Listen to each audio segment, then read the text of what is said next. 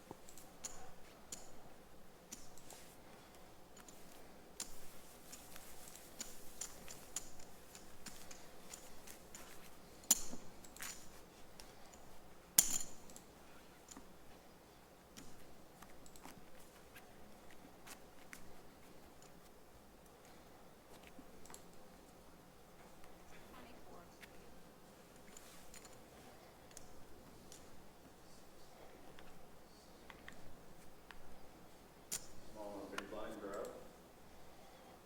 Sean has the button, so he has the first action. He raises to 62,000. About 2.5x.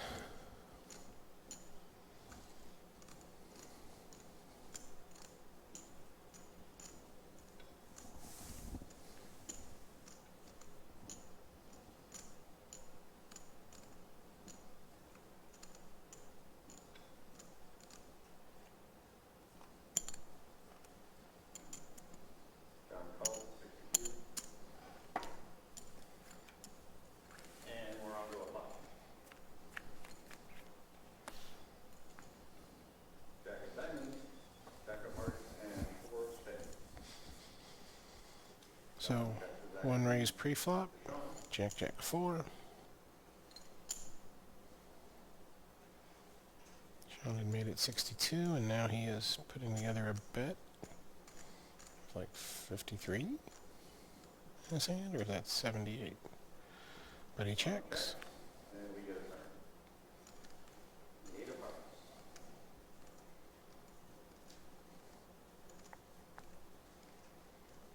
John checks. John bets 50,000, and John calls.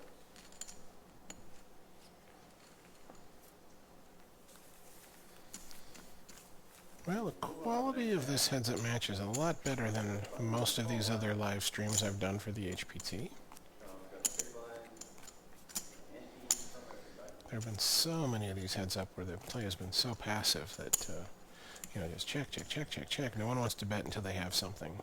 And even then, if what they have doesn't seem like a big enough hand, they check it anyways. You know, like, oh, I have bottom pair, you know.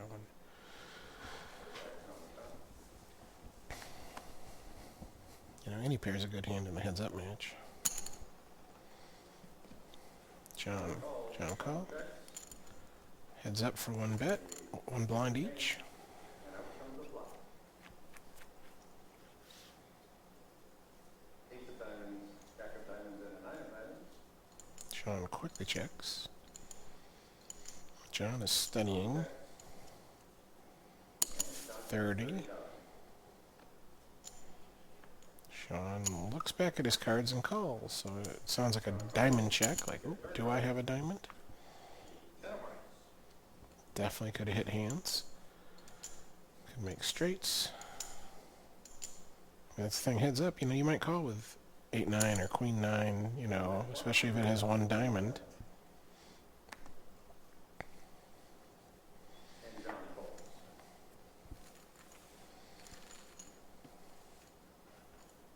Sean gets a pot. Oh, pot, he said. I thought he said butt. Like he said button but stopped at butt.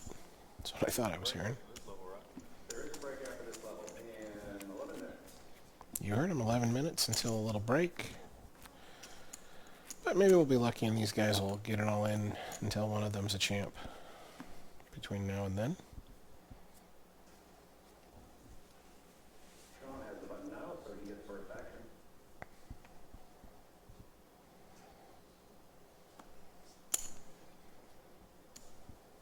Makes it 70,000. John shows the deuce and lets it go.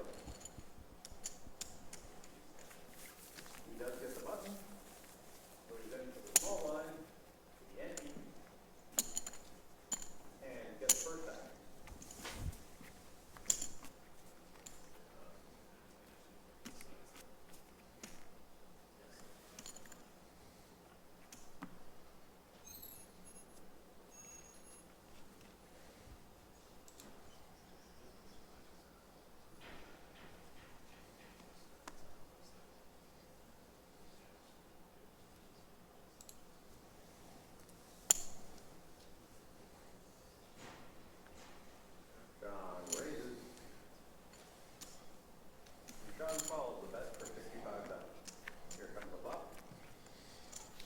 65 each.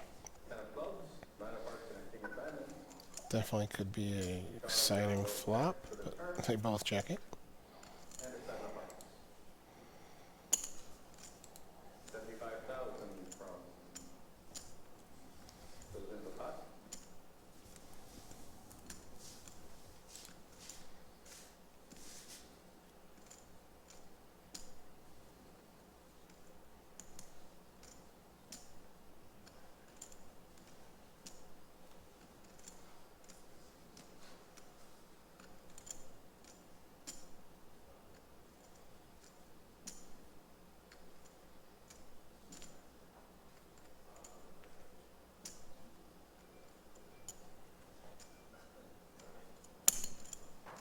John calls the 75, and we will see the river. 10 of hearts.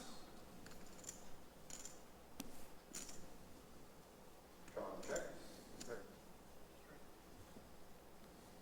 Sean declares the pair. And Sean shows us straight to the jack.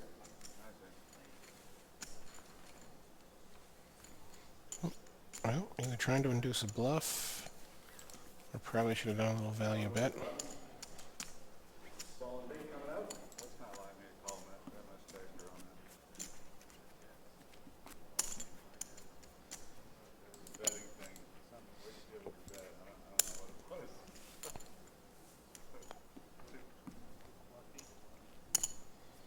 Things have really slowed down. Low energy here with our players.